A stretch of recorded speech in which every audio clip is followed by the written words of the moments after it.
Ça vous est probablement déjà arrivé de sentir un sentiment de malaise durant un animé, que ce soit à cause de scènes embarrassantes, de réflexions gênantes ou que sais-je. Mais avez-vous déjà vu un animé malaisant sur 12 épisodes? Parce que moi... oui. Yo les potes Skousen, j'espère que vous allez bien. Aujourd'hui je vais vous parler de l'animé le plus malaisant que j'ai jamais vu, à savoir Watamote.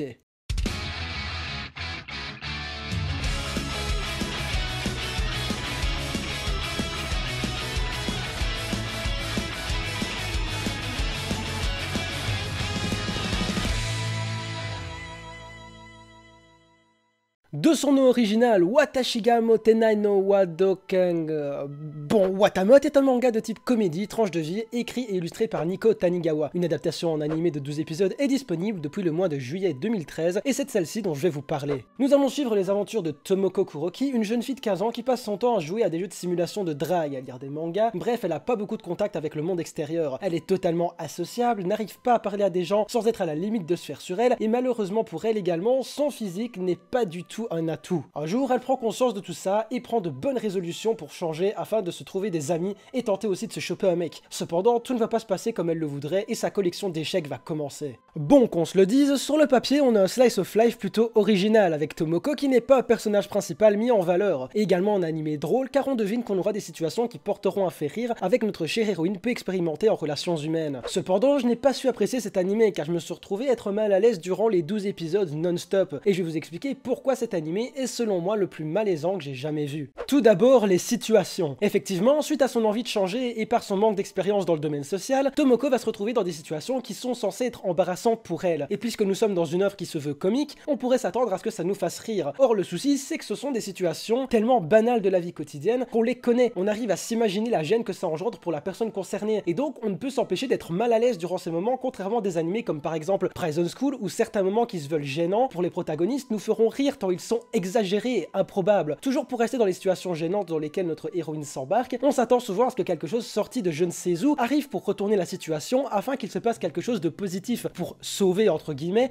notre héroïne. Or bien souvent il ne se passe rien et le malaise gagne du terrain au fur et à mesure que l'épisode avance, voire même on rajoute quelque chose de malaisant à la scène comme si c'était pas déjà difficile à supporter. Ensuite, Tomoko Kuroki. Le premier point est assez lié au personnage évidemment, car les situations gênantes ne seraient pas aussi efficaces si je puis dire sans Tomoko et inversement. Cependant, même les scènes où elle est seule nous mettent mal à l'aise, et ce parce que la jeune demoiselle a un côté vraiment très pervers. Elle s'imagine des scènes extrêmement obscènes qui m'ont particulièrement gêné, parce qu'elle a des délires vraiment chelous parfois, je vous préviens. Ces scènes durant lesquelles elle laisse libre cours à son imagination ne sont ni drôles ni intéressantes, mais accentuent le côté décalé de l'héroïne qu'on pourrait sans doute caser dans un hôpital psychiatrique. Pour continuer sur Tomoko, elle est tellement pathétique qu'une fois de plus ça en devient gênant, et le souci c'est que je ne l'ai pas trouvée agréable, attachante, ou même encore gentille. J'ai passé mon temps à être spectateur d'un personnage que je trouve certes original, mais méprisable. Il y a des fois où j'ai eu envie de lui retourner une claque énorme. Pour vous expliquer le délire, Tomoko a une seule et unique amie nommée Yuna Ruse, et par jalousie envers celle-ci, qui contrairement à notre héroïne a des amis et s'est même fait un petit copain, et bien Tomoko ira jusqu'à l'insulter de traîner dans l'animé. Pas en face d'elle, mais elle n'en pensera pas moins à certains moments, et aller jusqu'à insulter sa seule et unique amie de cette façon m'a fait mépriser Tomoko au plus haut point. Bref, j'ai été spectateur d'un personnage principal pour lequel je n'ai eu aucune sympathie, aucun attachement, mais juste de la pitié, et encore. Maintenant, passons à l'entourage de Tomoko. Ce qui m'a posé problème dans cet animé également est selon moi le fait que Tomoko soit totalement ou presque délaissé par son entourage familial. Son frère est un gars populaire qui n'en a pas grand chose à faire de sa sœur et on voit très rarement la maman de Tomoko et une des seules fois où on l'aperçoit c'est pour une scène qui m'a encore mis plutôt mal à l'aise, ou même plusieurs d'ailleurs.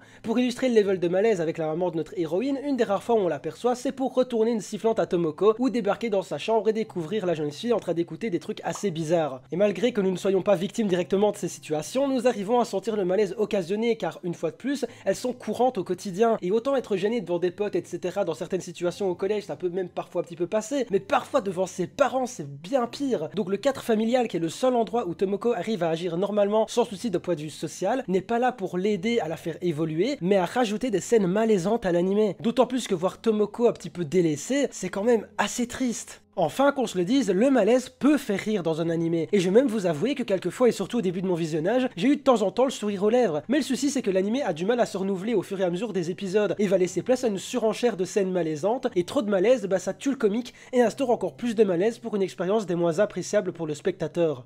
Bon, je pense que vous l'avez capté, que ce soit par une héroïne totalement barge et asociale, des situations dans lesquelles elle se retrouve et les autres personnages de l'histoire, on a un animé qui à titre personnel m'a mis vraiment mal à l'aise tout du long. Mais à côté de ça, Watamote est un animé assez intéressant. Je ne le conseille pas vraiment aux néophytes, ni même réellement aux connaisseurs dans le domaine de l'animation japonaise, mais pour ce dernier, vous aurez au moins la facilité de voir à quel point cet animé s'éloigne du slice of life classique pour s'approcher selon moi de ce qu'on pourrait presque appeler une parodie de ce genre. Je n'ai pas trouvé de reproche à faire à la réalisation, que j'ai trouvé assez originale, notamment avec les représentations de la lumière avec des formes géométriques. Les OST ne sont pas spécialement mauvaises et l'opening déchire sa race, même s'il se révèle être selon moi assez mensonger. On voit dans ce dernier en effet Tomoko qui est accroché avec des chaînes qui sont ce qui la freine dans sa quête de popularité, d'amis, d'amour, etc. À la fin de l'opening, on la voit se détacher de ses chaînes, ce qui pourrait sous-entendre qu'elle évoluera dans l'animé, alors que pas du tout. Ça fait l'originalité de celui-ci, certes, et je vous le dis, même si ça pourrait s'apparenter à un spoil, mais je n'ai pas envie que vous fassiez de faux espoirs non plus, à la fin de la série, la situation de Tomoko n'a pas évolué, elle n'atteint pas ses objectifs. Bref, c'est un échec,